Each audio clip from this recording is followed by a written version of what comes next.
අද අපි හදමු butter cake එකක්. පුළුන් වගේ මාරම රසයි. කිසිම හය ගතයක් නැහැ, සොෆ්ට්ම සොෆ්ට්. ඔයාලට මේ වගේ රිබන් කේක් එකක් නැත්නම් බටර් කේක් එකක් මේ දෙකම අද අපි බලමු කොහොමද කිලෝ එකේ කේක් එකක් විදිහට හදාගන්නේ කියලා. එහෙනම් ඔයාලා මගේ YouTube channel එකට සාදරයෙන් පිළිගන්නවා. ඉතින් මට මේකට ඉස්සරවම ඕනි බටර් 250ක්. ඊට පස්සේ පාන් පිටි 250ක්. මේකටම බේකින් පවුඩර් මෙසැඳි දෙකක් දාලා 3 පාරක් විතර හලා ගන්න ඕනේ හොඳට. ඊට පස්සේ මම ගත්ත සාමාන්‍ය ලොකු බිත්තර 4ක්. ඔයාලා සාමාන්‍ය කේක් හදනකොට මේ බිත්තරේ සම්පූර්ණයෙන්ම එකට දාලා මික්ස් කරන්න ඇති. හැබැයි මම එහෙම මික්ස් කරන්නේ නැහැ. හේතුව තමයි බිත්තරේ එකට දාපුවාම කේක් එක හය ගතයට එනවා. මේක සොෆ්ට් විදිහට ඔයාලා දැකලා තියෙන ජැපනීස් කේක් අනේ යාලා හදනකොටත් මේකේ බිත්තර දෙක වෙන වෙනම තමයි ගන්න. ඉතින් මම මේක බිත්තර 4ක් අරන් තියෙනවා.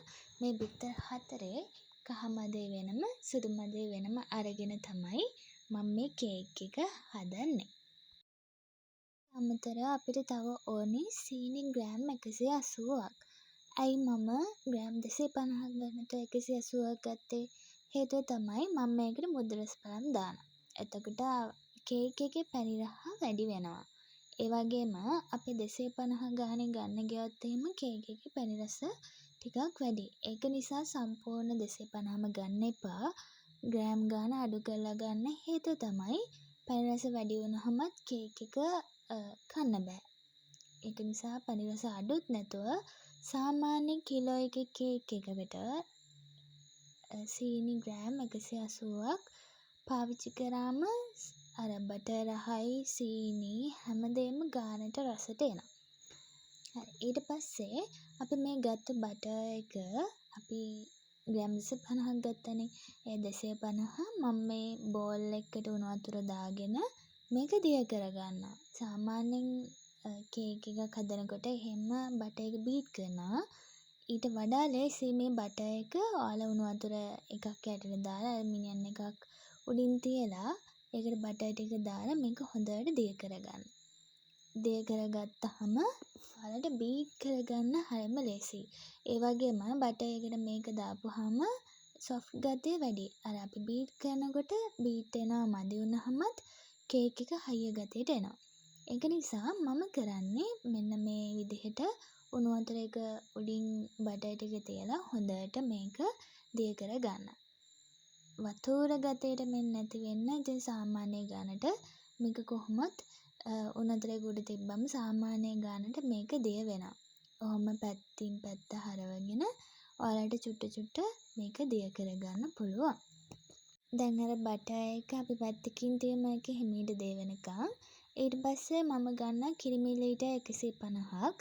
කිරි මිලිලීටර් 150ට පිටි කිරි මෙස හැඳි 3ක් මම දාගත්ත කිරි රස වැඩි වෙන්න ඕන නිසා.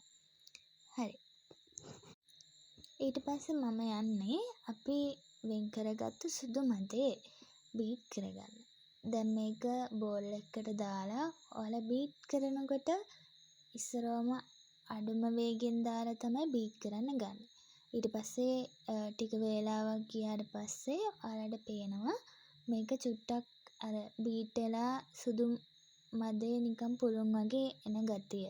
එතකොට දෙවෙනි එකට දාලා චුට්ට වැඩි කරලා 3ට දාලා එහෙම බීට් කරගෙන ගත්තාම තමයි අපිට අර පුළුන් වගේ මේ සුදු පාට එක හදාගන්න පුළුවන්. ගොඩ දෙනෙක්ට තියෙන ප්‍රශ්නය තමයි බිත්තර සුදු මදේ ගත්තට ඒක හරියට බීට් කරගන්න බෑ.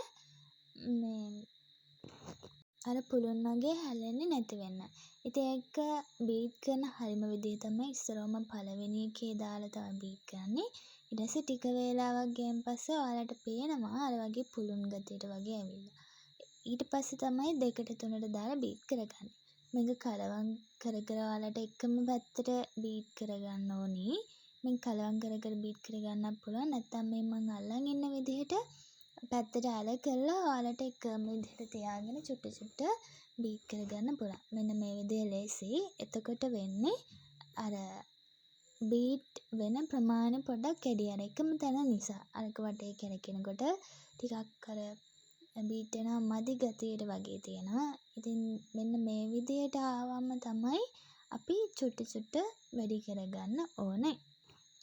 දැන් ඔයාලට පේනවා ඇති මෙන්න මේ බීට් කරගෙන ඉවරනහම මෙන්න මේ විදිහට හැලෙන්නේ නැති ගානට අපි උඩට උස්සපුවාම අර පුළුන්නගේ ගතියට තියෙනවා.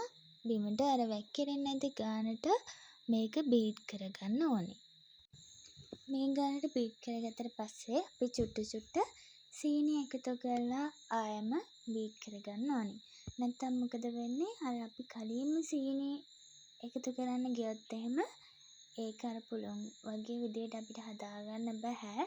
ඒක නිසා අර පුළුණගේ ආවයින් පස්සේ චුට්ට සීනි එකතු කරලා ආයෙම අර මං කියපු විදියට බීට් කරගන්න. හැබැයි ඔයාලා දකුණු පැත්තට බීට් කරා නම් ඒ පැත්තටම බීට් කරන්න ඕනේ. වම් පැත්තට බීට් කරා නම් වම් පැත්තටම බීට් කරගන්නත් ඕනේ.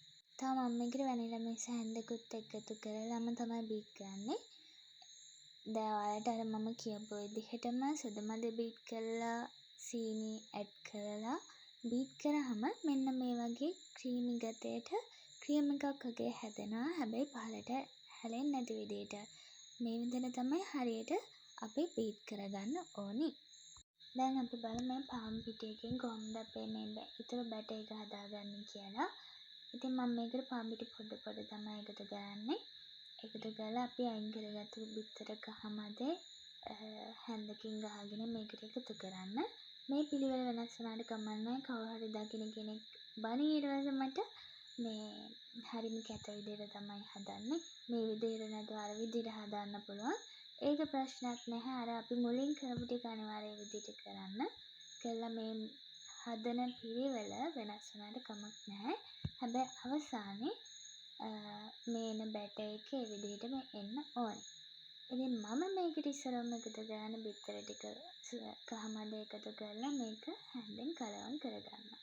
කලවම් කරගෙන ඉවර වෙලා මම මේකට අපි ගත්තු පිටි කිරිට් ටික හදාගත්තු පිටි කිරිට් පොඩ එකතු කරලා මිශ්‍ර කරනවා. තව කෙනෙක්ට පුළුවන් මෙහෙම කරන්න නැතුව ඔයාලට බීටර් එකෙන්ම එකපාර මිශ්‍ර කරලා හදලා ගන්න. ඒක ලේසි. හැබැයි ඉතින් මේ මට පහසු විදිය නිසා මම මේක මේ විදිහට හදන්නේ. දැන් මම මේ විදිහට කලවම් කරගත්තු එක මම අන්තිමට මේක බීටර් එකෙන් බීට් කරගන්නවා. කොහොම කරත් එකම විදිහට තමයි එන්නේ. මම අර විදිහට මිශ්‍ර කරගන්නේ. මට සම්පූර්ණ මිශ්‍රණය හොඳින් මිශ්‍ර කරගන්න ඕන නිසා ඒක මිශ්‍ර කරගෙන ඉවරලා මම මේක බීටර් එකෙන් බීට් කරගන්නවා. බීට් කරගත්තාම අපිට අර විදිහට ක්‍රීමි ගතයට මේක බැටර් එක හදාගන්න පුළුවන්. ඉතින් දැන් අපේ බැටර් එක ලෑස්ති. සම්පූර්ණ කිසිම කැට ගතියක් නැති වෙන්න මේක බැටර් එක හොඳට හැදිලා තියෙනවා. ඔයාලා මේ බැටර් එකත් හදද්දී අර විදිහටම දකුණු පැත්තට බීට් කරනවා නම් ඒ විදිහටම බීට් කරන්න. දැන් අපි මේකට කලින් අපි හදාගත්තු බීට් කරගත්තු බිත්තර සුදු මදේ මේකට එකතු කරගන්න ඕනි. මේකත් පොඩ එකතු කරලා මේක මිශ්‍ර කරගන්න. මේක නම් බීට් කරන්න අවශ්‍ය නැහැ. මේක ඔයාලා මොකක් හරි හැන්දකින් මෙන්න මේ විදිහට කලවම් කරගත්තාම ඇති. හොඳට මේක මිශ්‍ර වෙන්න පොඩ එකතු කරගෙන මේක මිශ්‍ර කරගන්න. මේ විදිහට හැදුවත් කේක් එක කිසිම වෙලාවක වරදින්නේ නැහැ. මේ ටික එකතු කරගෙන ඉවරනාන් පස්සේ ඔයාලට තේරෙයි මේ මිශ්‍රණය වැඩිපුර තියෙනවා වගේ. ඇත්තට මේක වැඩි වෙන්න හේතුව තමයි අර අපි හදාගන්න බැටර් එක. බිත්තර සුදු මදේ බැටර් එක එකතු කරාම තමයි මේකේ අර හැදෙන්නේ. දැන් මේ විදිහට හදාගත්තාම තමයි කේක් එක හොඳට උඩටම පිපිලෙන්නේ. ගොඩාක් දෙනෙක්ගේ තියෙන එකක් තමයි කේක් එක බහිනවා. බහින්න හේතුවක් තමයි මිශ්‍රණය අඩු වුණාම ඒක පිපෙන ගතිය අඩුයි. ඒ වගේම බීට් වෙනවා මදි වුණාමත් ඒ කේක් එක බහිනවා. ඒක නිසා කේක් එක බහින්න නැති වෙන්න හදාගන්න නම් කේක් එක මේ විදිහට බීට් කරලා හදාගන්න හොඳට පිපිලා උඩට එනවා. දැන් කවුරු හරි කෙනෙක් බටර් කේක් එකක් විතරක් හදනවා නම් මේක මේ විදිහටම oven එකට දාලා හදාගන්න පුළුවන්. නැත්නම් රිබන් කේක් එකක් හදන කෙනෙක් නම් මේ මිශ්‍රණය පොඩ වෙනම භාජන වලට අයින් කරගෙන ඒක කලරින් දාලා හදාගන්න ඕනේ. මම මේ මිශ්‍ර කරන විදිහට කලරින් දාගන්න. ඔයාලා කැමති කලරින් එකක් දාගන්න පුළුවන්. සමහර අයගේ කේක් වල පාටවල් තදයි. ඒ කියන්නේ කේක් එක හදපුවාම ගොඩාක් තද පාටයි. එතකොට අර කැතයිනේ. ඒක නිසා කලරින් දානකොට උනත් කලරින් ගොඩ දාන්න නැහැ. යන්තම් බිංදුවක් තමයි සාමාන්‍ය මිශ්‍රණයට එකතු කරන්නේ. ඔයාලට ඒ පාට මදි වගේ නම් තව චුට්ටක් එකතු කරගෙන ඔයාලට ඒක මිශ්‍ර කරගන්න පුළුවන්. මම මේක කොලයි කහයි රතුයි විතරයි දාන්නේ. ඒක නිසා ඔයාලා කැමති පාටවල් තව අරගෙන තියෙනවා නම් ඒ විදිහට දාලා මේක හදාගන්න පුළුවන්. ඉතින් මම මේ මිශ්‍රණය පොඩ අයින් කරගෙන මම ඉස්සරහම කොල දාගන්නවා. ඒකට ඔයාලා මේ බැටර් එකකින් චුට්ටක් අරගෙන කලින් චූටි බිංදුවක් දාලා හොඳට මේක මේ විදිහට මිශ්‍ර කරගන්න. මේ විදිහට මම අනිත් කලරින් ටිකක් දාලා මිශ්‍ර කරගන්නවා. මිශ්‍ර කරගෙන ඉවර වෙලා මම මේකට වෙනම මුද්‍රස් බලම් එකතු කරගන්නවා. මොකද මට ප්‍රමාණය බලා ගන්න ඕනේ නිසා. නැත්නම් ඔයාලා කැමති කෙනෙක් ඉන්නවා නම් කේක් එක උඩින් දාගන්නත් පුළුවන්. කොහොමත් අපි මේ බැටර් එක හදලා මුද්‍රස් බලම් මිශ්‍ර කරාම කේක් එකේ යටට මුද්‍රස් බලම් ටික බහිනවා. ඒක නිසා ඔයාලට පුළුවන් අපි කේක් එක තැටියට දාගත්තන් පස්සේ ඒක උඩට මැදට වගේම ඔයාලට මුද්‍රස් බලම් හරි ෆෘට් හරි එකතු කරගන්න. එතකොට කේක් එක අර උඩින් දාපුවාම යටට බහින්නේ නැහැ. අර මැද ටික නම් යටට චුට්ට උණු වෙද්දි බහිනවා. ඊට අපි හදාගත්ත බැටර් එක අර පොඩ කලරින් දාලා එකතු කරගත්තානේ. අන්න ඒ ටික පොඩ මාරුවෙන් මාරුවට මම මේ විදිහට තැටියට දාගෙන හදා ගන්නවා. ඔයාලා කැමති විදිහට මේක ඩිසයින් එකක් හදාගන්න පුළුවන්. මේ විදිහට දාලා නැත්නම් ඔයාලට තීරු දාලත් ඔයාලගේ තීරු අර හදාගත්තු බැටර් ටික දාලා ඒ විදිහට හදාගන්නත් පුළුවන්.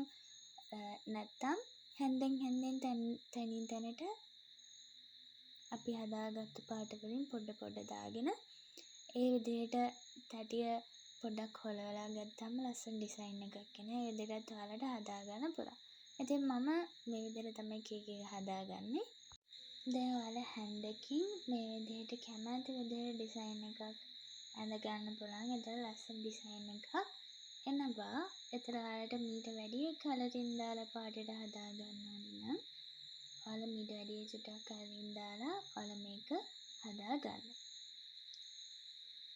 හොඳට මතක තියාගන්න මේ මිශ්‍රණය දාගෙන ඉවර වෙලා අපි තැටිය අරගෙන පොඩ්ඩක් බිමට ගහන්න ඕනේ. මොකද බුබුලු හිටින් නැති විදිහට නැත්නම් oven එකට දාගත්තම තනින් ඉසිලා කේක් එක එන්න හේතුව තමයි අර කේක් එකේ තියෙන බුබුලු හරියට මේ වෙලා නැති නිසා. ඒක නිසා ඔයාලා මේක දාගෙන ඉවරලා තැටිය තුන් පාරක් විතර බිමට පොඩ්ඩක් මේ මේසෙට තියලා පොඩ්ඩක් තට්ටු කරලා ගන්න. දැන් අපි මේක oven එකට දාගන්න යනකොට අපි සෙල්සියස් අංශක 180ට දාලා විනාඩි 5ක් මේක හීට් කරගන්න ඕනේ උඩයි යටයි. ඊට පස්සේ මේ කේක් එක දාලා විනාඩි 45ක් බේක් කරගන්න ඕනේ. ඔයාලා සැරිසරේ බලන සමහර oven වල වැඩිපුර රත් වෙලා වැඩි වුණාම කර වෙනවා. සමහර oven වල කර වෙනවා අඩුයි. ඒක නිසා ගොඩාක් දෙනෙකුට තියෙන ප්‍රශ්නයක් තමයි යට ටික කර වෙනවා වැඩි. ඒක නිසා ඔයාලට එහෙම ප්‍රශ්නයක් තියෙනවා නම් යට තැටියට වතුර ටිකක් දාලා මේ ඔයාලගේ තැටිය ඒක උඩින් තියලා මේ බේක් කරගන්න. එතකොට කිසිම වෙලාවක යට කර වෙන්නේ නැහැ. එතන යට කර වෙන අයට ප්‍රශ්නයක් තියෙනවා නම් ඒක විදිහට කරන්න පුළුවන්. දැන් ඔයාලට පේනවා ඇති මේකේ උඩ හරි ලස්සනට අර අපිට අවශ්‍ය විදිහට ගානට කර වෙලා තියෙනවා. ඒ වගේම උස හොඳට උසයි. මම මේකට අරන් තියෙන්නේ රවුන්ඩ් තැටියක්. ඔයාලා කැමති නම් 4S එකක් ගන්න. මේ කේක් එක මාරම සොෆ්ට්. ඒ කියන්නේ කඩේ තියෙන කේක් වලට වඩා වෙනස්. හේතුව තමයි මේක කනකොට අර කටෙම දිය වෙන ගතියට වගේ තියෙනවා. මට ඒක කියන්න තේරෙන්නේ නැහැ. ඔයාලා මේ විදිහට එකපාරක් හරි හදලා බලන්න. හදලා බලලා කමෙන්ට් එකකුත් දාන්න කොහොමද ඔයාලගේ කේක් එක කියලා. මේ බලන්න මාරම සොෆ්ට්. ඔයාලා මේ විදිහට එකපාරක් හැදුවත් දිගටම හදනවා. ඒ තරමට මේක මාරම රසයි. පැණි රස, බටර් හැම එකක්ම ගාන්න තියෙනවා. මේ විදිහට වරදින්න නැතුව ඔයාලට කේක් එක හදාගන්න පුළුවන්. අනිවාර්යයෙන්ම මේක try කරලා පහින් කමෙන්ට් එකක් දාගෙන යන්න. ඒ වගේම මේ වගේ තවත් වීඩියෝ බලන්න මගේ channel එක subscribe කරගෙන යන්න. හැමෝටම සුබ දවසක්. bye.